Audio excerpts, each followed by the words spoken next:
E tem as informações do Coringão aqui no Blend, porque, meu amigo, o nosso querido argentino, né, Rodrigo Garro, se tornou o maior garçom do Corinthians no Campeonato Brasileiro, tá?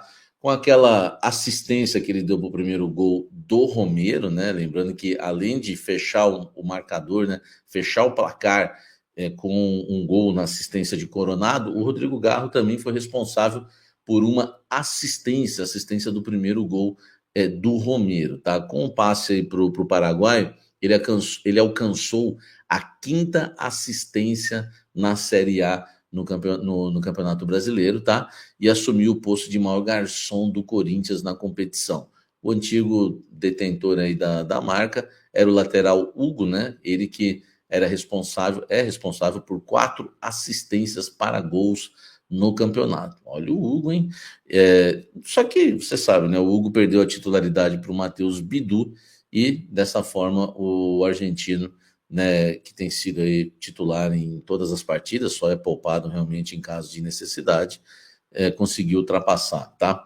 Além disso, a assistência, né, contra no último sábado, né, contra o Lanterna do Campeonato Atlético Goianiense, colocou o Garro na briga, né, para ser o maior garçom do Campeonato Brasileiro. Tá? O jogador igualou 11 atletas com 5 passes para gols e fica atrás apenas de Estevam, do Palmeiras, que tem 7. Então o Garro entra firme na briga aí, tá? Para ser o maior assistente, né? O maior garçom do Campeonato Brasileiro. Você acha que ele consegue, termina a competição como o maior assistente, o dono das assistências no Campeonato Brasileiro? Eu quero a sua opinião, tá? Mas não esqueça de dar o seu like, se inscrever no canal, ativar as notificações e dar a sua opinião sobre Rodrigo Garro. Deixa o like aqui e vamos falar do Coringão. Seguimos falando do Corinthians, meus amigos. Ó, tem uma guerrinha política no Coringão que é complicada, hein, velho?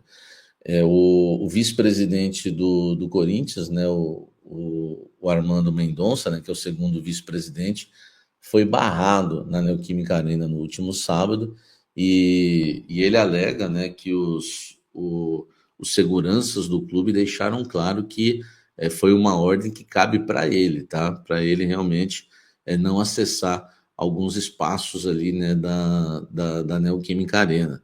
Ele não pôde entrar na área de zona mista, tá? E o Osmar Stabile, que é o primeiro vice, também não teve credencial, né, para estar no gramado e comemorar junto com as meninas, né, com as Bravas, no dia seguinte, né, no domingo, né, no jogo, né, no jogo entre Corinthians e São Paulo, que o Corinthians se tornou campeão brasileiro, tá? Só para você ter uma ideia, foi uma situação meio constrangedora, teve gente que até, né, que tratou o caso ali como vexatório, enfim, não teve aquele barraco, né, mas foi uma situação meio bastante constrangedora, tá? Essa situação do Armando Mendonça, tá? Eu ouvi o Armando depois de apurar isso, né? E o Armando colocou que o Corinthians é reconhecido como um dos clubes mais populares e democráticos do Brasil. Sua história é marcada pelas lutas em prol da democracia e pelo respeito à diversidade de opiniões e ideias. Qualquer ato de perseguição pessoal não apenas desrespeita a figura do vice-presidente, mas, sobretudo, ofende e macula a trajetória dessa grandiosa instituição, ferindo de morte os valores que sempre nortearam a nossa história, tá? O exercício de um mandato efetivo deve ser respeitado em toda a sua essência, independentemente de divergências pessoais. O Corinthians é maior que qualquer indivíduo e sua estrutura organizacional, pautada no respeito ao estatuto e à vontade de seus associados, deve ser preservada acima de tudo. Portanto, é imperativo que cessem de imediato quaisquer atos que caracterizem perseguição ou retaliação contra o segundo vice-presidente ou qualquer outro membro do clube, sob pena de estarmos desrespeitando a instituição. Corinthians e sua tradição de luta, né, pela justiça e pela democracia. Diante disso, reitero minha condenação às tais práticas e solicito que o senhor presidente reveja sua postura, a fim de que o respeito, a harmonia e a lealdade prevaleçam no seio do Esporte Clube Corinthians Paulista. Não apenas a pessoa do segundo vice-presidente deve ser respeitada, mas o cargo que ele representa e principalmente a própria entidade Corinthians, que transcende a figura de seus dirigentes e pertence, acima de tudo, ao povo que tanto ama, tá? palavras do Armando Mendonça, e eu, claro, né, para fazer o jornalismo correto, como sempre, graças a Deus, né, ouvi também o Augusto Melo, né, presidente do Corinthians, né, que falou, né, sobre o assunto também, tá? E eu vou ler para vocês aqui, né, também a posição do presidente Augusto Melo, tá? Que diz assim: o acesso à zona mista é liberado somente para profissionais e staff que estão atuando no jogo de futebol. É um local restrito e com limitações que são alinhadas com o departamento de futebol. Sobre o acesso ao gramado na final do Campeonato Brasileiro Feminino, foram cedidas pela CBF, tá? Entidade que organiza o torneio, um número limitado de credenciais. Posicionamento do Augusto Melo, tá? Esse posicionamento aqui foi rebatido, tá? Pelo grupo aí que pertence também ao Armando Mendonça, né? Que diz que leu, né, a matéria no UOL que eu coloquei lá também e falou que é uma situação que não cabe. Ele falou que o grupo diz: o que explica o Cadu Mello, apenas conselheiro trienal, né? Vinícius Cascone, secretário-geral, Pedro Silveira, Thales, diretor de relações, Marcelo Mariano, dentre outros, terem acesso livre, tá?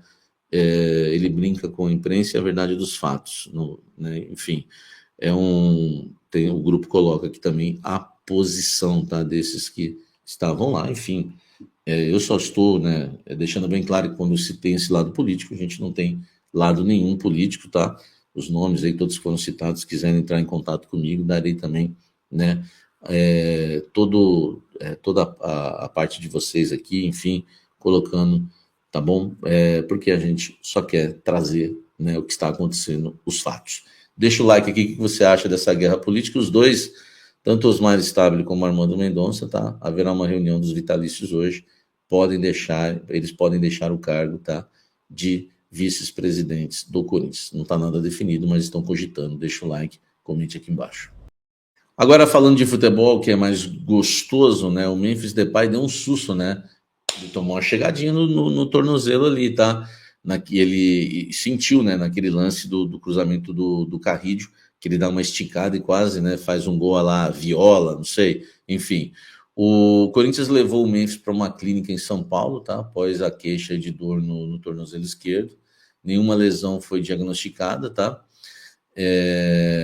E o Depay, enfim, fica à disposição para o jogo contra o Fortaleza. Conversei com uma fonte agora, pouco antes, né, de começar a gravar esse blend, ela me disse que ele deve ser relacionado, tá? A informação da clínica, né, quando a gente levou o Depay para, né, ter esse diagnóstico aí numa clínica externa, foi informação do meu timão, confirmada pela gente, tá? O timão costuma fazer todos os exames aí no CT Joaquim Grava, mas dessa vez adotou uma precaução aí e levou o atleta até a clínica especializada, né? Enfim, graças a Deus não teve nada com o Memphis Depay, tá? Vai ganhar mais minutos aí contra o Fortaleza, tem tudo para ganhar no jogo contra o Fortaleza pela Copa Sul-Americana, jogo de volta. O Corinthians meteu 2-0 no jogo de ida, tem tudo aí para fazer um jogo tranquilo e o Memphis ganhar minutagem. Memphis Depay em campo de novo, hein? Deixa o like, comenta aqui embaixo. Agora falando de Gabriel Barbosa, Gabigol, tá? Uma fonte me disse o seguinte em relação ao Gabigol, abre aspas, tá? E aqui você sabe que nas contratações, muitas vezes a gente sai, né? Muitas vezes, mas muitas mesmo, o café do setorista sai com a notícia em primeira mão. De Gabigol, uma fonte resumiu para mim hoje a situação com a seguinte frase: só diz que me disse, tá? Corinthians está incomodado de novo com o Gabriel Barbosa.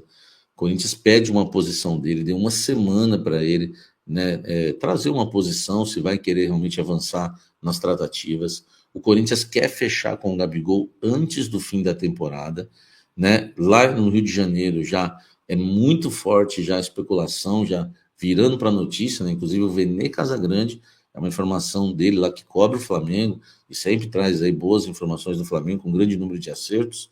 Ele disse que o Gabigol não veste mais a camisa do Corinthians, do Flamengo, não veste mais a camisa do Flamengo. E o Corinthians está em cima, né, para tentar contratar o Gabigol para a próxima temporada, tá? Só que o Corinthians está cobrando uma posição e o Gabigol só está enrolando. Não, vamos ver, não dá uma resposta igual foi no início do ano, foi isso que me falaram. Porque no início do ano o Corinthians avançou, se acertou com o Flamengo, o Corinthians acertou tudo que tinha que acertar. Só que nunca se acertou com o Gabigol, e eu sempre avisei vocês que o problema era o Gabigol e que nunca havia tido um acerto com o camisa 10 do Flamengo, mas havia um acerto já com o Flamengo. Agora, a questão é, vai ficar na mesma, tá? Então uma fonte hoje já bastante incomodada disse, né? Enfim, só diz que me disse, tá? Por enquanto nada efetivo, né? Cravar Gabigol no Corinthians hoje, tá? É um grande risco, né? Enfim, até porque ele é um cara bem enrolado, né? Um menino não, né? Já é um homem, já é um adulto, já sabe muito bem o que faz. Só que no caso dele, né? Ele fica com esse sonho de ainda permanecer no Flamengo, não sabe o que é da vida, estuda 1000 propostas e está só enrolando o Corinthians, tá? Gabigol está devendo uma resposta ao Corinthians, já está incomodando dentro do Corinthians, com fontes me dizendo, repito, só diz que me disse da parte do Gabigol. Te amo, Corinthians, meu grande amor. Nas arquibancadas sinto o calor. Com a camisa alvinegra eu vou te apoiar. Nada vai nos separar, eternamente vou te amar.